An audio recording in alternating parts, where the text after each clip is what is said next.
ஆண்டவருடைய நாமத்துக்கு மகிமை உண்டாவதாக. May all glory be to God's holy name. ஆண்டவருடைய கிருபை எங்களுக்கு பெரியது. God's grace is greater for us. நான் ஜெபம் செய்கிறேன். Now let us pray. நல்ல தகப்பனே, இந்த பரிசுத்த ஓய்வான நித்திய மகிழ்ச்சியான கர்த்தருடைய நாளிலும் உடைய வார்த்தையை பிரசங்கிக்க நீ கொடுத்த கிருபைக்காக ஸ்தோத்திரம். ஆண்டவர், இந்த ஆங்கில மொழிபெயர்ப்போடு கூட இந்த வார்த்தைகள் இலங்கை தேசத்திலும் ஆசியா ஐரோப்பிய கண்டங்கள் வேடர் மத்தியிலும் 30, 60, 100 பலன் கொடுப்பதாக இந்த புதிய மாதத்தில் ஆவியானவர் கிரியை செய்து உம்முடைய மகிமையை காண நடத்துங்க. இயேசுவின் நாமத்தினாலே ஆமென், ஆமென், ஆமென்.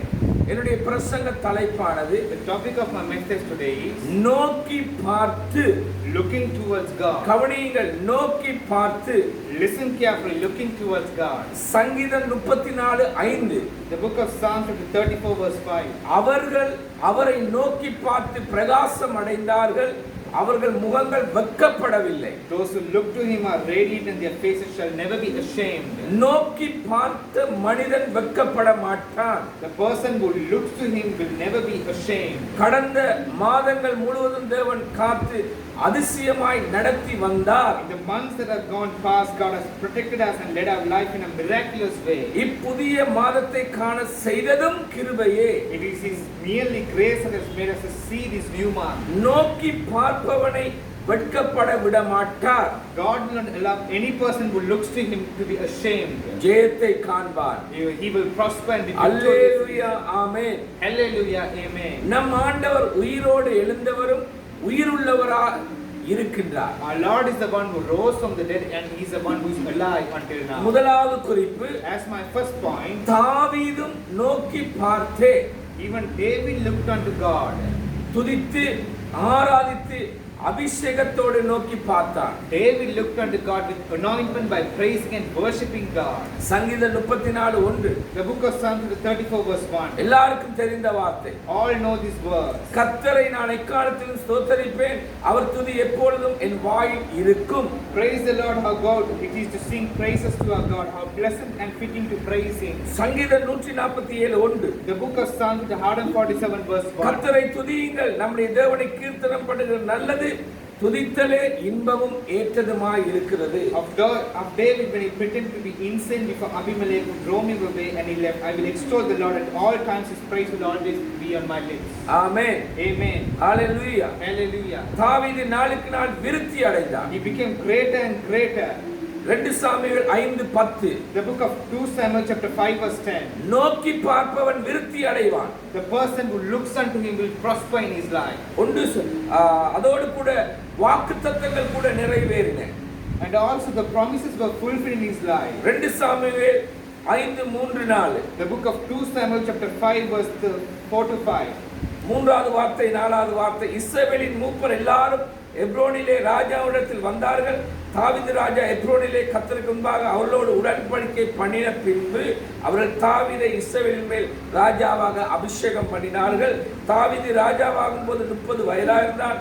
அவன் 40 வருஷம் ராஜ்யபாரம் பண்ணினான். The verse 3, and when all the elders of Israel had come to King David at Hebron, the king made a covenant with them at Hebron before the Lord, and they anointed David king over Israel. David was 30 years old when he became king, and he reigned 40 years. கவனியுங்கள், Listen carefully. தாவீது திருப்பிக் கொண்டார். David turned everything unto his side. சுதந்தரித்தான். He prospered and he inherited. கிறிஸ்தவ தலைவனே, ஊழியனே, மக்களை துதித்து ஆராதித்து அபிஷேகத்தோடு நோக்கி பாருங்கள், வாக்குத்தத்தங்களை தேவன் நிறைவேற்றுவார். Christian leaders, ministers, believers, look to God in your anointing by worshiping and praising him. God will fulfill his promises and you will prosper in your life. விருத்தி அடைவீர்கள். And you will surely prosper in your life. இரண்டாவது குறிப்பாக, As my second point, ஆசா கர்த்தரை நோக்கி. Asa looked unto God. 2 நாளாகமம் 14:11. The book of 2 Chronicles chapter 14 verse 11. ஆசா தன் தேவனாகிய கர்த்தரை நோக்கி கூப்பிட்டு, கர்த்தாவே, பலமுள்ளவனுக்காகிலும் பலனற்றவனுக்காகிலும் உதவி செய்கிறது உமக்கு லேசான காரியம். எங்கள் தேவனாகிய கர்த்தாவே, எங்களுக்கு துணை நில்லும். உம்மை சார்ந்து உம்முடைய நாமத்தில் ஏராளமான இந்த கூட்டத்திற்கு எதிராக வந்தோம். கர்த்தாவே, நீர் எங்கள் தேவன், மனுஷன் உம்மை மேற்கொள்ள விடாதேயும் என்றார். Then Asa called to the Lord his God and said, Lord, there is no one like you to help the powerless against the mighty. Help us, Lord our God, for we rely on you, and in your name we have come against this vast enemy. Lord, you are our God, do not let mere mortals prevail against you. Amen. கர்த்தரை நோக்கி கூப்பிடுகிறவனுக்கு கடினமானதெல்லாம் லேசாய் மாறிவிடும். For the one who calls out to God, all difficult things become easy in his life. கர்த்தர் துணை நிற்கிறதை எல்லா சூழ்நிலையிலும் காண பண்ணுவார். He will surely make the person realize that God is with him in all situations in his life. எந்த மனிதர்களுக்கும் அடிமையாகாத வண்ணமும் மனுஷர் மேற்கொள்ளாத வண்ணமும் கர்த்தராலே பயங்கரங்களை அனுப்பி முறியடிப்பார். God will send terrible things to defeat his enemies, and God will make sure that this type of person is not able to be a slave to any other human being, or he is not dominated by any other person. வாசிக்கிறேன் 2 நாளாகமம் 14 12 13. I'll read the book of 2 Chronicles chapter 14 verse 12 and verse 13. அப்பொழுது கர்த்தர் அந்த எத்தியோப்பியரை ஆசாவுக்கும் யூதாவுக்கும் முன்பாக முறியடித்ததினால் எத்தியோப்பியர் ஓடி போனார்கள். The Lord struck down the Cushites before Asa and Judah. The Cushites fled. அவர்களை ஆசாவும் அவனோடு இருந்த ஜனங்களும் கேரார் மட்டும் துரத்தினார்கள். எத்தியோப்பியர் திரும்ப பலம் கொள்ளாதபடிக்கு முறிந்து விழுந்தார்கள். கர்த்தருக்கும் அவருடைய சேனைக்கு முன்பாக நொறுங்கி போனார்கள். அவர்கள் மிகுதியாய் கொள்ளை அடித்து, and Asa and his army pursued them as far as Gerar. Such a great number of Cushites fell that they could not recover. They were crushed before the Lord and his forces. கர்த்தரை நோக்குகிற மனிதன் வாழ்க்கையிலே தேவன் பயங்கரங்களை அனுப்பி அவனுக்கு எதிரான காரியங்களை முறியடிப்பார். God will surely send terrible things to defeat the enemies of the person who looks unto God. நாம் கர்த்தரை நோக்கி கூப்பிட்டு கொண்டே இருப்போம். Let us continue to call to our God merely. தோல்வியும் அல்ல, வெட்கப்படவும் மாட்டோம், பிரகாசிப்போம். We will not be defeated, we will not be put to shame, but we will prosper and be radiant. மூன்றாவது குறிப்பு, as my third point, கர்த்தரை நோக்கி செவி கொடுப்பதிலே, let us give heed to God. கவனியுங்கள், கர்த்தரை நோக்கி செவி கொடுப்பதிலே, listen carefully in giving heed to God. அப்போஸ்தலர் 4:19. The book of Acts chapter 4 verse 19. பேதுருவும் யோவானும் அவர்களுக்கு பிரதியுத்தரமாக, தேவனுக்கு செவி கொடுக்கிறதை பார்க்கிலும் உங்களுக்கு செவி கொடுக்கிறது தேவனுக்கு முன்பாக நியாயமாய் இருக்குமோ நீங்களே நிதானித்து பாருங்கள். But Peter and John replied, which is right in God's sight to listen to you, or to him you be the judges. கவனியுங்கள், listen carefully. மனிதர்களுக்கு செவி கொடுப்பது தேவனுக்கும் தேவனுடைய வார்த்தைக்கும் செவி கொடுப்பதாய் மாறிவிடாது. Giving heed to men cannot be changed as giving heed to God or his word. மாறிவிடாது. It cannot be changed.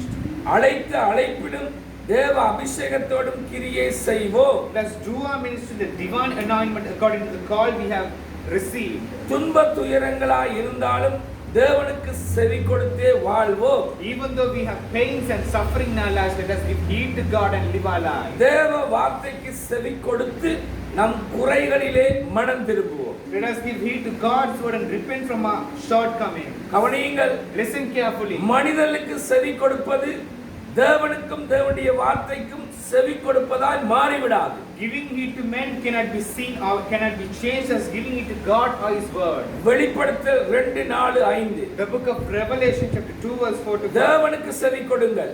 Give heed to God's word. ஆனாலும் நீ ஆதியில் கொண்டிருந்த அன்பை விட்டாய் என்று உன் பேரில் எனக்கு குறை உண்டு. You have forsaken the love you had, and consider how you have fallen. ஆகையால் நீ இன்ன நிலைமையிலிருந்து விழுந்தாய் என்பதை நினைத்து மனம் திரும்பி ஆதியில் செய்த கிரியைகளை செய்வாயாக.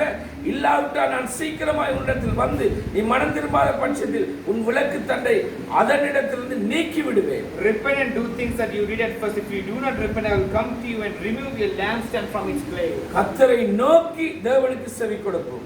Let us look unto God and give heed to God's word. ஆதியின் அன்புக்கு கடந்து வருவோம். Let us return back to our first love that was given by our God. ஆத்துமாக்களை ஆதாயப்படுத்துவோம். Let us win souls for Christ. ஊழியம் செய்வோம். Let us do ministry for God. பரிசுத்தம் காப்போம். Let us preserve our holiness. தேவனை சந்திக்க Let ஆயத்தப்படுவோம். us get ready to and prepare to meet our God Jesus Christ. வெளிப்படுத்தல் 2:7.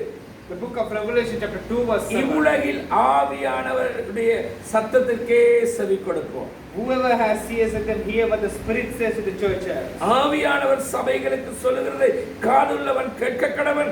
ஜெயம் கொள்ளுகிறவன் எவனோ அவனுக்கு தேவனுடைய பரதீசின் மத்தியில் ஜீவ விருட்சத்தின் கனியை புசிக்க கொடுப்பேன் என்று எழுதப்பட்டிருக்கிறது. Whoever has ears let them hear what the Spirit says to the churches. To the one who is victorious I will give the right to eat from the tree of life which is in the paradise of God. கவனியுங்கள், Listen carefully. தேவனை நோக்கி Look unto God.